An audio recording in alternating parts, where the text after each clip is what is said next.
Good morning. This is Ken Blaylock with SDG Bible Study coming to you on this Wednesday morning, May the 28th, 2025. I hope everyone is doing well as we're hitting midweek, and I hope you're ready for the reading of God's Word as we continue in the reading of the Everyday Gospel, a daily devotional by Paul David Tripp. We're going to be in 3 chapters this morning in the book of Job, and we're going to be in 8, 9, and 10 this morning. So join me as we read God's Word together.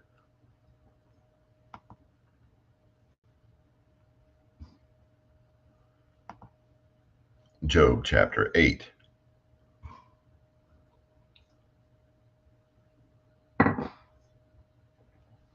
Then Bildad the Shuhite answered and said, How long will you say these things, and the words of your mouth be a mighty wind?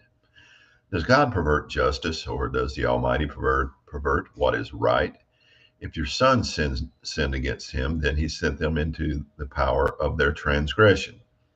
If you would seek God earnestly and plead for the grace of the Almighty, if you are pure and upright indeed, now he would rouse himself for you and make your righteous abode at peace.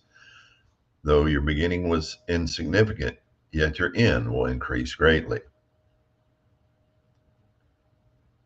Please ask of past generations and establish the things searched out by their fathers. For we are only of yesterday and know nothing, because our days on earth are but a shadow. Will they not instruct you and tell you and bring forth words from their hearts? Can the papyrus grow up without a marsh? Can the rushes grow without water? While it is still green and not cut down, yet it dries up before any other plant. So are the paths of all who forget God, and the hope of the godless will perish, whose confidence is fragile, and whose trust a spider's web. He relies on his house, but if it does not stand, he holds fast to it, but it is not established. He thrives before the sun, and his shoots go forth over his garden. His roots wrap around a rock pile. He looks upon a house of stones. If he swallows him up from his place, then it will deny him, saying, I never saw you. Behold, this is the joy of his way, and out of the dust others will spring. Behold, God will not reject a blameless man, nor will he strengthen the hand of the evildoers. He will yet fill your mouth with laughter and your lips with shouting. Those who hate you will be clothed with shame, and the tent of the wicked will be no longer. Chapter 9.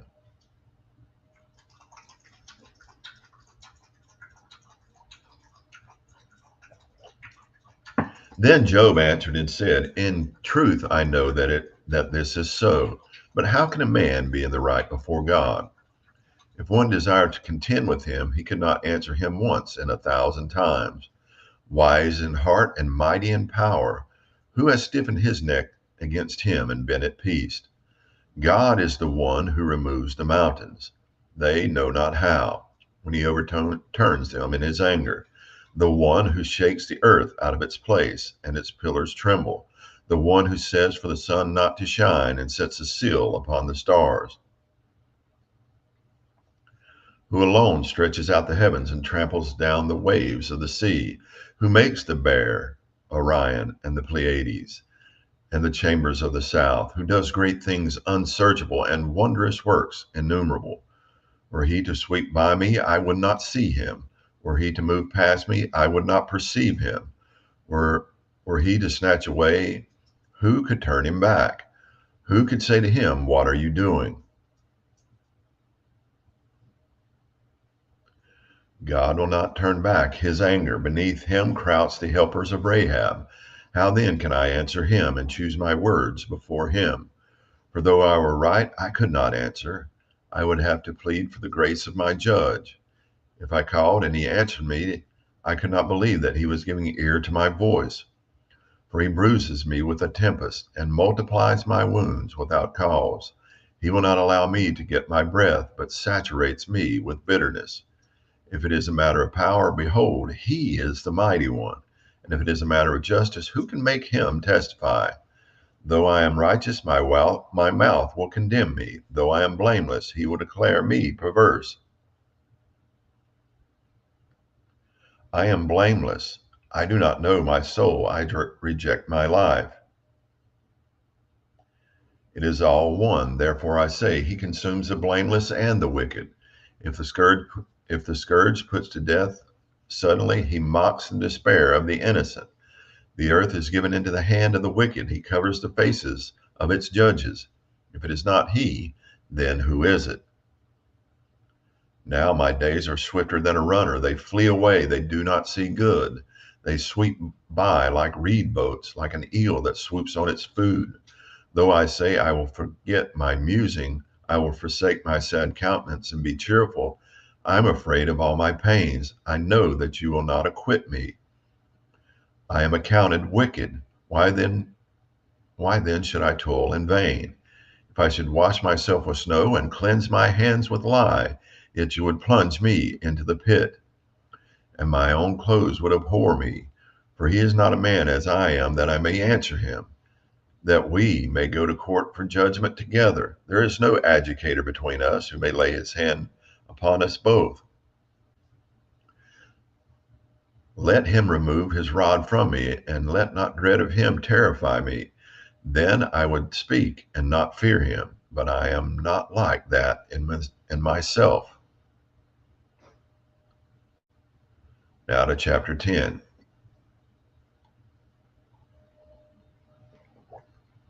My soul is loathed by my life. I will abandon all restraint in myself to my complaint.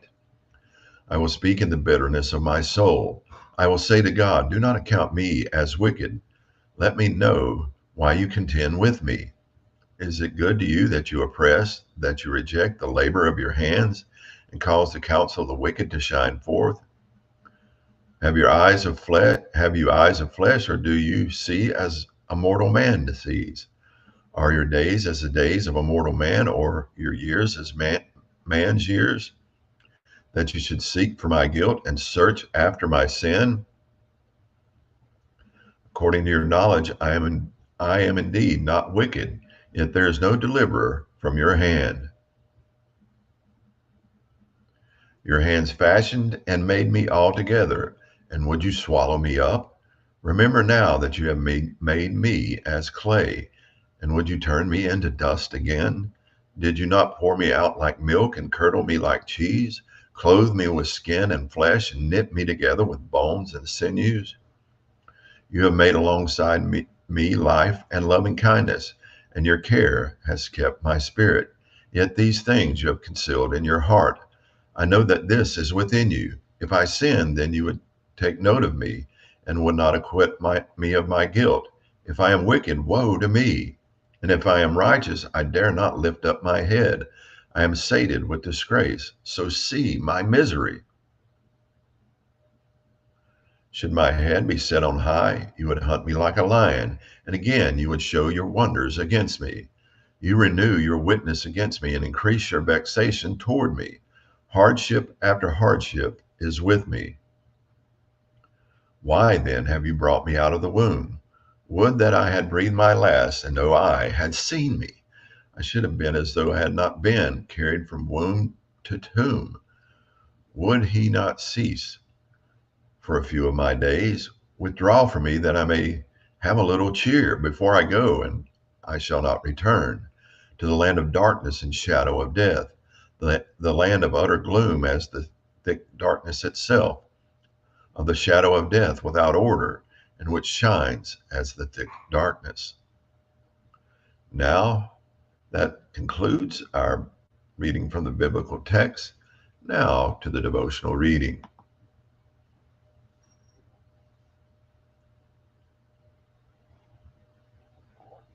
Few things are more spiritually dangerous than allowing yourself to think you are smarter than God, even for a moment. It might be hard for you to admit, but sometimes you're tempted to think you are smarter than God. Anytime you step over God's moral boundaries, you are acting as though you're smarter than God. Anytime you question his revealed wisdom, you are telling yourself you're smarter than God. Anytime you get mad at him for what he has brought into your life, you are acting as though you know more and know better. Anytime you try to take your life into your own hands and do what pleases yourself rather than what he says is best, you're acting as though you have a greater wisdom than he. It is important to always remember that God, in his infinite glory, is the ultimate source of everything that is wise, good, and true. He may confuse you, he may confound you, and he may disturb you, but he is never in error. And what he says and does is never wrong.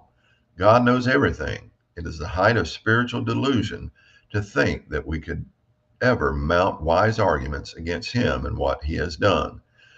Job, dealing with the confounding nature of his suffering, understands these truths about God. Truly, I know that it is so, but how can a man be in the right before God? If one wished to contend with him, one could not answer him once in 1,000 times. He is wise in heart and mighty in strength. Who has hardened himself against him and succeeded? He who removes mountains, and they know it not, when he overturns them in his anger, who shakes the earth out of its place and its pillars tremble, who commands the sun and it does not rise, who seals up the stars, who alone stretched out the heavens and trampled the waves of the sea, who made the Bear and Orion, the Pleiades, and the chambers of the south, who does great things beyond searching out and marvelous things beyond number. Behold, he passes by me, and I see him not. He moves on, but I do not perceive him. Behold, he snatches away. Who can turn him back? Who will say to him, what are you doing? Job chapter 9, verses 2 through 12. As Job stands before the glorious God of wisdom and As Job stands before the glorious glory of the wisdom and power of God, he is deeply aware that, although his suffering is confusing and confounding, he cannot call God into question.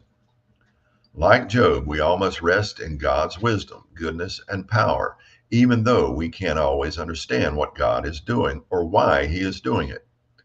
It is wonderful that he is a God of wisdom and power as well as grace.